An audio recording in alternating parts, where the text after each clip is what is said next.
obviously everybody's very impressed with Brian Thomas Jr.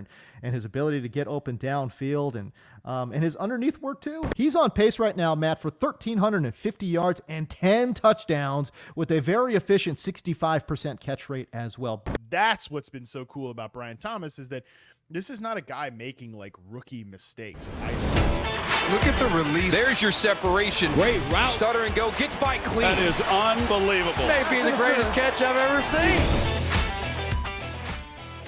Let's talk about Brian Thomas Jr. He, again, continues his fantastic play. My God, man. I mean, shoot, I was as high as anybody on BTJ. Jeez. But even I was not anticipating this kind of a torrid start for Brian Thomas Jr. right now. 8 targets, 5 grabs, his first 100-yard game of his NFL career, 122 yards and a touchdown. He's on pace right now, Matt, for 1,350 yards and 10 touchdowns with a very efficient 65% catch rate as well. Brian Thomas Jr., as highly touted as he was, he is even better than advertised right now. Oh, he's absolutely exceeding expectations, which is pretty cool to see. We talked a lot about Brian Thomas Jr. in the pre-draft process, broke down his profile, why we kind of thought, he might be a guy that takes a minute to really become like a highly relied upon player, just because, hey, he only ran a handful of routes. 67% of his routes at LSU were 9 curl slant. You thought maybe that would take a second. Hasn't taken a second. He's been an instant impact player literally from day one. And they're not having him, they're not necessarily having him run some Mickey Mouse stripped down route tree. They're having him run a lot of real deal NFL routes, which is pretty cool to see, especially operating over the middle of the field. And that's where I think he's shined the most to me, specifically against man coverage. So I've charted the last 2 games, this Colts game that we just saw. And I get it. Look, every perimeter receiver beats up on the Colts. Go back to the beginning of our conversation at the beginning of the podcast talking about George Pickens. He got to beat up on the Colts, and hasn't beat up really on anybody else. He even got to beat up on the Colts. So that everybody beats up the Colts, perimeter, wide receivers, whatever. But still, what I really like about Brian Thomas Jr. is the usage for him, number one, is because some of these wide receivers have, as rookies, think about specifically like Marvin Harrison Jr. has just been stuck as the vertical X receiver. Thomas, not so much. I don't love a lot of what's going on in Jacksonville right now from an offensive standpoint, James, even though they're coming off their first win of the season. It's been a frustrating watch. But I like what they're doing with Brian Thomas here. He's basically the last 2 games, 48.2% of his snaps behind the line of scrimmage, and he's been on the line of scrimmage for 51.8%. So he's mixing his time mostly as an outside receiver, although they will get him some slot reps too, 24% snaps in the slot in the last 2 games. He has mostly been an outside receiver, and they're splitting his time between X and flanker. Usually when he's outside, he's the flanker. Gabe Davis is the most sacrificial of the sacrificial X's. Okay. When they do this sacrificial X Zoom call, Gabe Davis is definitely the moderator. He will be the one speaking because he's the number one guy there. So he's mostly doing that in Jacksonville. So that actually frees Thomas up to do a lot of things that aren't deep routes. I've only got Thomas right now in these last 2 games, just looking up real quick, in terms of 9 post corner, these vertical routes, only 24% of his routes. That's pretty good. That's really efficient. So really where he's running is a lot of like digs, curls, slants, and like I said, specifically on these dig routes against man coverage, that's where I think you've seen the best of Brian Thomas. Like cleanly getting off the line of scrimmage, running the route with precision, and getting open at the break points, and like leaning into guys and drifting it back inside to like give a reliable target to Trevor Lawrence. Been impressed with his hands, impressed with the separation ability against man coverage.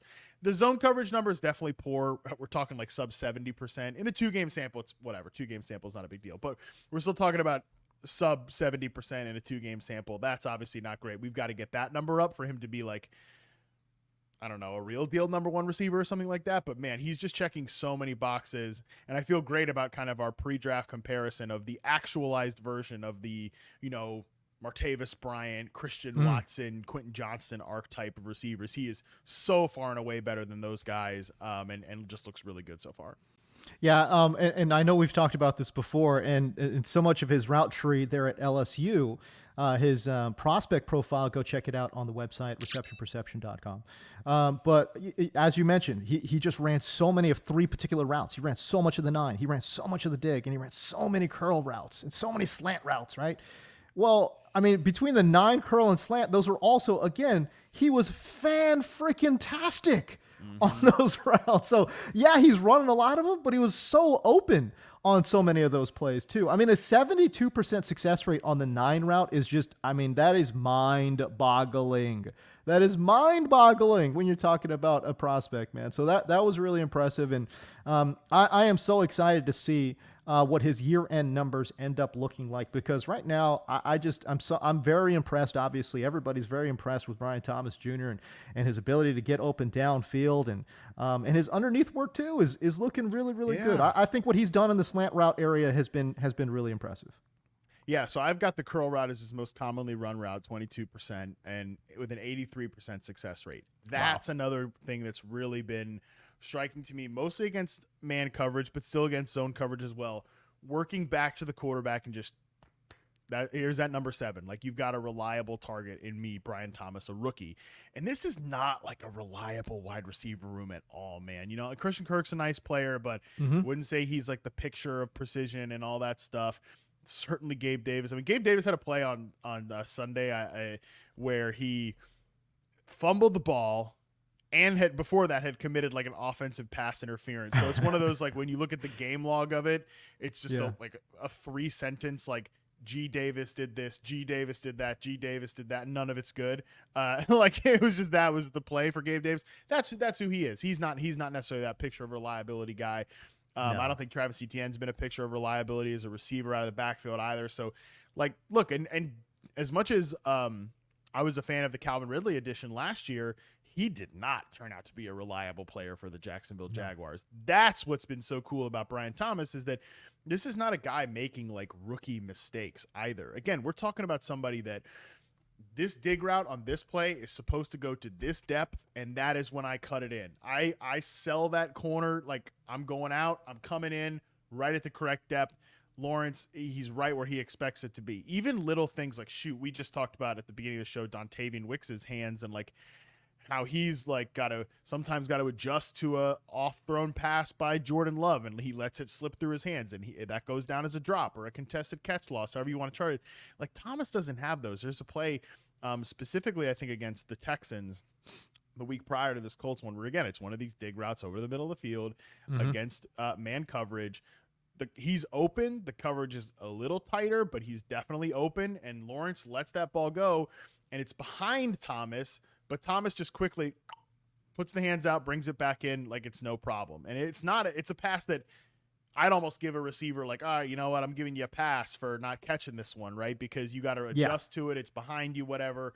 Thomas, no problem, catches it, pulls it in, goes down for a first down here. So, I think he's just been great so far. It is an overall awesome wide receiver class. A lot of good players here. The top 3 guys all look really, really good, but I think Thomas is going to probably outproduce, certainly a guy like Roma Dunze, who I really like, but is dealing with a lot of target competition to play with a rookie quarterback. Yeah, might even outproduce, may have more yards than Marvin Harrison, almost just because of his role in this Jaguars offense. It leads itself to efficiency, and he is playing so well. So yeah, Brian Thomas is going to look like I think a little bit of a steal for Jacksonville, getting him in the 20s in the NFL draft. Yeah, I mean, he's certainly on pace to beat Marvin Harrison Jr. Again, we talk about pace stats right now, and I know that's slippery slope, but again, BTJ on pace for 1350, Marvin Harrison on pace for 950. 950.